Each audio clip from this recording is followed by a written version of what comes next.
नमस्कार दोस्तों, स्वागत है आपका मेरे चैनल पे। पिछले वीडियो में आपने देखा था यूनिट एंड डायमेंशंस। इस वीडियो में देखेंगे आप वेक्टर एनालिसिस, वेक्टर विश्लेषण, और इसमें आप विभिन्न डिफिनेशंस का और उनके जो है एप्लीकेशंस का उसका अध्ययन करेंगे। तो आइए शुरू करते हैं। सबसे पहले इसमें डिफिनेशंस देख लें। हमने बताया था आपको कि डिफिनेशन पूछी नहीं जाती है, उससे उसके एप्लीकेशंस आते हैं, उस पर सवाल बेस्ड आते हैं। लेकिन डिफिनेशन जाननी जरूरी है और उसमें कैसे एप्लीकेट करते हैं उसको, वो भी जानना जरूरी है। देखते हैं। सबसे पहले आप जानते हैं राशियां। राशियां दो प्रकार की होती हैं, अदिश राशियां और सदिश राशियां। ये क्या होती हैं? अदिश राशियां किसे कहते हैं? आप जानते हैं कि जिनमें परिमाण के साथ दिशा की आवश्यकता नहीं होती है। परिमाण तो होता है मगर दिशा नहीं होती है, उन्हें हम अदिश राशियां कहते हैं। और सदिश राशियां किसे कहते हैं? परिमाण के साथ साथ दिशा की भी आवश्यकता होती है, या इनमें दिशा भी होती है, परिमाण भी होता है, और इन्हें हम सदिश राशियां कहते हैं। एग्जाम्पल अदिश राशियों को देखते हैं। जैसे द्रव्यमान है या अर्थात मास। इसके अलावा क्या है? चाल है। और क्या हो सकता है? और ऐसी जितनी भी राशियां होती हैं जिसमें डायरेक्शन न दी हो, या जिससे ये पता चलता हो ना हो कि वो किस डायरेक्शन में है, उसे हम अदिश राशियां कहेंगे। सदिश राशियों की बात करें अगर, तो सदिश राशियों में वेग है, संवेग है, विस्थापन है आदि। तो इन्हें हम सदिश राशियां कहते हैं। अदिश राशियां हो गई और सदिश राशियां हो गई बेसिकली। अब इसके बाद आते हैं हम वेक्टर एनालिसिस पे, जिसमें वेक्टरों की कुछ डिफिनेशंस है दी गए, उनको देखते हैं। सबसे पहले देखते हैं समान वेक्टर। समान वेक्टर क्या होते हैं? नाम से स्पष्ट है, इक्वल वेक्टर या समान वेक्टर। इनमें ऐसे वेक्टर जो परिमाण में और दिशा में दोनों में समान हो, उन्हें हम समान वेक्टर कहते हैं। जैसे फॉर एग्जांपल अगर हम देखें कि एक ये वेक्टर है, एक ये वेक्टर है, इसको मान लें वेक्टर ए और इसको मान लें वेक्टर बी। तो ये दोनों वेक्टर जो हैं वो एक ही दिशा में है और परिमाण में भी समान है। तो हम कह सकते हैं vector a equal to vector b. तो इसको हम समान वेक्टर या इक्वल वेक्टर कहेंगे। इसके बाद आती बात एकांक वेक्टर की, यूनिट वेक्टर। अभी यूनिट वेक्टर क्या होता है? यूनिट वेक्टर जो है वो अगर कोई भी किसी वेक्टर में उस वेक्टर के परिमाण से, मैग्नीट्यूड से भाग दे दें तो हमको यूनिट वेक्टर प्राप्त होता है। एकांक वेक्टर या यूनिट वेक्टर किसी भी परिमाण या किसी वेक्टर की जो इकाई होती है वो अगर एक होती है तो उसे हम एकांक वेक्टर कहते हैं। या इस पर डिफिनेशन के माध्यम से ऐसे भी कह सकते हैं कि किसी भी वेक्टर में उसके परिमाण से भाग देने पर क्या आता है? हमको एकांक वेक्टर प्राप्त होता है। इसको अगर हम किसी वेक्टर की भाषा में लिखें तो हम ए कैप या यूनिट वेक्टर ए ऐसे लिखते हैं, vector a upon mod a. अगर यहां बी होगा vector b, sorry unit vector b equal to vector b upon mod b, like this. ये आपका हो जाता है एकांक वेक्टर। समझ में आ गया होगा? इसके बाद तीसरा जो है, नेक्स्ट है लंब कोणीय एकांक वेक्टर आता है। अब ये क्या है लंब कोणीय एकांक वेक्टर? आपको पता है कि डायमेंशन तीन होती हैं, एक्स एक्सिस, वाई एक्सिस और जेड एक्सिस। तीन डायमेंशन होती है, मतलब कार्टेशियन प्लेन में, कोऑर्डिनेट ज्योमेट्री में तीन होती हैं। जो प्लेन होती हैं उसमें तीन प्लेन होती हैं, जिसमें हम एक को कहते हैं एक्स वाई प्लेन, दूसरी होती है वाई जेड प्लेन और तीसरी जेड एक्स प्लेन। तो इन प्लेनों में जो एक्सिस होती हैं वो भी तीन होती हैं, एक्स एक्सिस, वाई एक्सिस और जेड एक्सिस। इन्हीं एक्सिसों के सापेक्ष अगर हम एकांक दूरी लेते हैं, एक एकांक दूरी मतलब यूनिट, एक्स में अगर एक अंक लें, वाई में एक अंक लें और जेड में भी लें, तो एक्स में जो दूरी ली जाती है एक अंक, उसको कहते हैं वेक्टर आई या यूनिट वेक्टर आई, और जेड वाई में लेते हैं यूनिट वेक्टर जे, और जेड में जो लेते हैं उसको कहते हैं यूनिट वेक्टर के। तो ये जो आई जे के है यूनिट वेक्टर,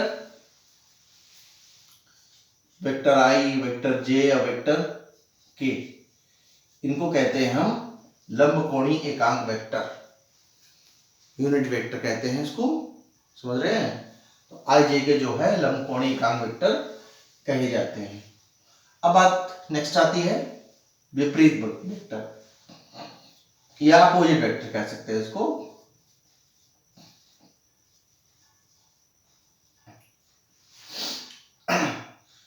विपरीत वेक्टर जो है वो स्पष्ट है, समान वेक्टर से उल्टा होंगे, अपोजिट होंगे, अपोजिट वेक्टर नाम ही है। तो जैसे एक वेक्टर ये है और एक वेक्टर ये है वेक्टर ए और ये है वेक्टर बी। दिशा ये मतलब परिमाण में तो समान होंगे मगर दिशा में विपरीत होंगे, तो इनको हम कहते हैं विपरीत वेक्टर।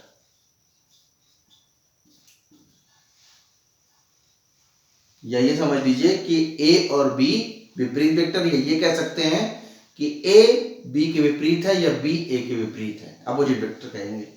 तो ये दोनों हो गए आपके विपरीत वेक्टर। आगे नेक्स्ट देखते हैं। अब आती बात नेक्स्ट है वेक्टरों का योग क्या होता है। जानते हैं आप, पढ़े हैं वेक्टरों का योग क्या होता है। वेक्टरों का योग जो है वो अगर दो वेक्टर दिए हों तो वेक्टरों का योग किस तरह से करेंगे। देखिए जैसे वेक्टर ये है, वेक्टर ए है और एक वेक्टर बी है, ये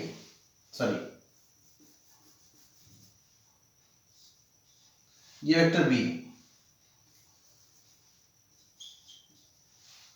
अब जो है इसको सबसे पहले क्या करेंगे कि इसको लिखते हैं vector a as it is, और ये जिस एंगल पे है, मान लिया एंगल थीटा है, तो इसको भी उसी परिमाण से इसके जो है इसके टेल को इसके हेड से मिला देंगे, इसको लिखेंगे हम वेक्टर बी। इसके बाद इसके टेल को इसके हेड से मिला देंगे, ये that is equal to r. कह सकते हैं r equal to vector a plus vector b. R को कहेंगे परिणामी वेक्टर, आर को कहा जाता है परिणामी वेक्टर या रिजल्टेंट वेक्टर इंग्लिश में कहते हैं, रिजल्टेंट वेक्टर या परिणाम वेक्टर। R equal to a plus b. ये दो वेक्टरों के योग की बात की जा रही है। अगर दो से अधिक वेक्टर हो तब उसमें जो है बहुभुज का नियम लगता है। मान लीजिए 4 वेक्टर हो या 5 वेक्टर आ जाएं तो कौन सा नियम लगेगा, कैसे होगा ये देखते हैं। मान लिया एक वेक्टर ये है, एक वेक्टर ये है, एक वेक्टर ये है और एक वेक्टर ये है। इसको हम कह देंगे ए, इसको कह देंगे बी, इसको कह देंगे सी, इसको कह देंगे डी।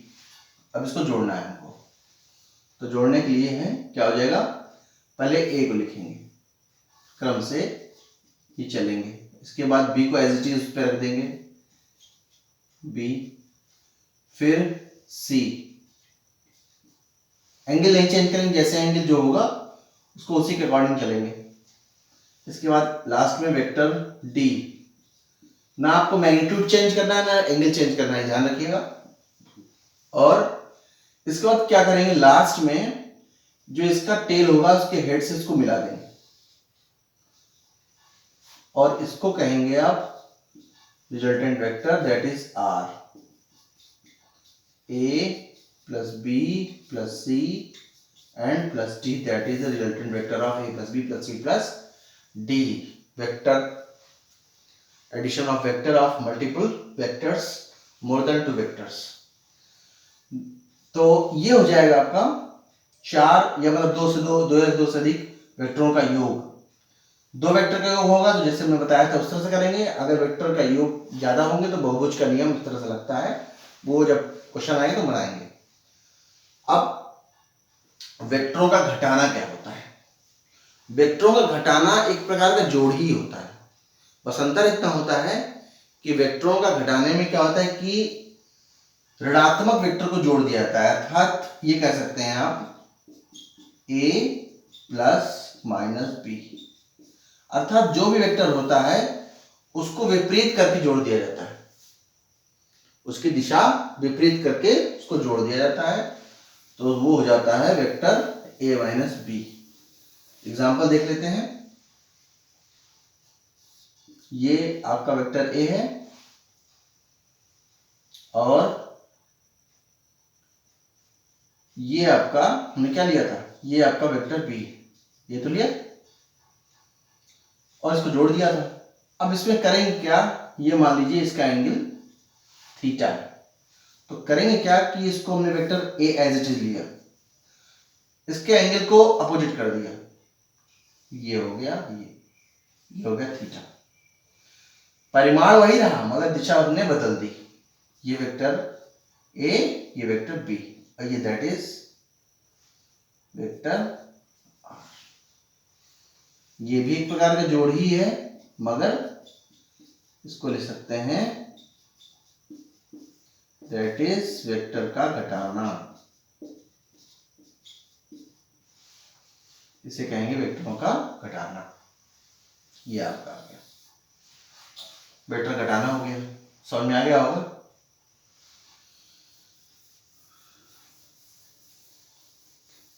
कोई क्वेरी हो तो जो है पूछ सकते हैं कमेंट बॉक्स में, किसी प्रकार का अगर कोई डाउट हो या कोई प्रश्न आपके अंदर आ रहा हो उनमें, तो आप क्वेरी कर सकते हैं। वेक्टरों का गुणन दो प्रकार का होता है, आप जानते हैं डॉट गुणन और क्रॉस गुणन। डॉट गुणन में क्या होता है, a dot b equal to a b cos theta होता है, और क्रॉस गुणन में होता है a b sin theta unit vector n। और इसमें जो गुणन होते हैं, ये जो a b है ये एक्चुअली इसका मॉड है, यानी कि इसको लिख सकते हैं मॉड a मॉड b, ये जानते होंगे आप, ये भी वही है मॉड a मॉड b, मतलब वेक्टर a और b का परिमाण एक्चुअली में, वेक्टर a और b का परिमाण जो है उसको मॉड a मॉड b कहते हैं। ए स्केलर और वेक्टर गुणन दो हो गए क्लास, ठीक है, क्रॉस गुणन और डॉट गुणन को बोलते हैं। तो ये आपका पूरा हो गया। इस पे एक क्वेश्चन देख लेते हैं। क्वेश्चन है एक कण एक समान बल 4i + j + 3k, लिख लेते हैं 4i + j + 3k न्यूटन पर बल लगा रहा है और किसी कण को विस्थापित करता है, कहां तक करता है, 3i + 2j - 6k, 3i + 2j - 6k से कहां तक करता है, 14i + 13j + 9k, 14i + 13j + 9k तक करता है। क्या ज्ञात करना है, कह रहा है यदि विस्थापन मीटर में हो तो कण द्वारा किया गया कार्य बताइए, किया गया कार्य बताना है। तो अब जो है इसकी जरूरत नहीं है, तो यहां बता देते हैं, नहीं तो जो है दिखाई नहीं देगा। आप जानते हैं W = होता है F.S। आप जानते हैं कि ये डॉट प्रोडक्ट है, तो डॉट प्रोडक्ट की जो राशि मिलती है वो क्या मिलती है, स्केलर मिलती है, इसलिए स्केलर है। अब इसमें हम फॉर्मूला लगा सकते हैं, क्या लगा सकते हैं, F.। यस कैसे मिलेगा, ये क्या है, Q - P क्यों किया, क्योंकि कोई भी कण यहां से यहां विस्थापित हो रहा है, तो ये इसको इस पोजीशन को इससे घटा देंगे, अर्थात बाद वाली पोजीशन से पहले वाली पोजीशन घटा देंगे। मान लीजिए आप यहाँ से 10 किलोमीटर गए और आपकी पहली पोजीशन 0 थी, तो आप 0 से 10 किलोमीटर जाएंगे तो 10 में से 0 घटाएंगे 10 किलोमीटर आएगा। अगर आप पहले 10 किलोमीटर थे और वहां से आप 20 किलोमीटर और गए, मतलब टोटल 30 किलोमीटर गए, तो आप 30 किलोमीटर से 20 किलोमीटर 10 किलोमीटर घटाएंगे। ठीक है, यानी कि बाद वाली पोजीशन से पहले वाली पोजीशन घटाई जाती है। तो देखते हैं, पहले हम निकालेंगे q minus p, that is 14i, that is unit vector i, 13j plus 6k minus 3i plus 2j minus 6k। 14i से ये घटेगा तो कितना होगा 11i, 13 में 2 गया 11j, और 9 में से 6 जाएगा, यहाँ माइनस है, माइनस माइनस प्लस, 9 से 15 होता है, 15k। W is equal to, f की वैल्यू कितनी है, ये एफ है 4i plus j plus 3k dot 11i 11j 15k। इतना समझ में आ गया होगा। 4 into 11 44 i dot i plus j 11 j dot j plus 45 45k dot k, that will be equal to 44 plus 11 plus 45 90, sorry 45 और 44 और 11, तो ये इतना हो जाएगा 55 प्लस 45 100, मात्रा क्या होता है जूल, ये आपका आंसर हो जाएगा। अब यहाँ पे आप सोच रहे होंगे आई कहाँ चला गया, आई डॉट आई यहाँ लिख देंगे since i dot i equal to 1, j dot j equal to 1 और के डॉट के इक्वल टू 1। यूनिट वेक्टर जो होते हैं उनका मल्टीप्लिकेशन 1 हो जाता है, ये आपने पढ़ा होगा। तो ये आपका एक क्वेश्चन हो गया। और सदिश विश्लेषण जो है ये आपका जो छोटा सा टॉपिक था, महत्वपूर्ण टॉपिक था और इजी टॉपिक है, इस पर आप न्यूमेरिकल सॉल्व कीजिएगा। कोई आपको क्वेरी कोई प्रॉब्लम हो तो कमेंट बॉक्स में लिखिएगा। और आप जो है नेक्स्ट वीडियो में हम इसके बाद पढ़ेंगे, तो कुछ थ्योरम्स पढ़ेंगे। तो हाजिर होते हैं नेक्स्ट वीडियो में। नमस्कार।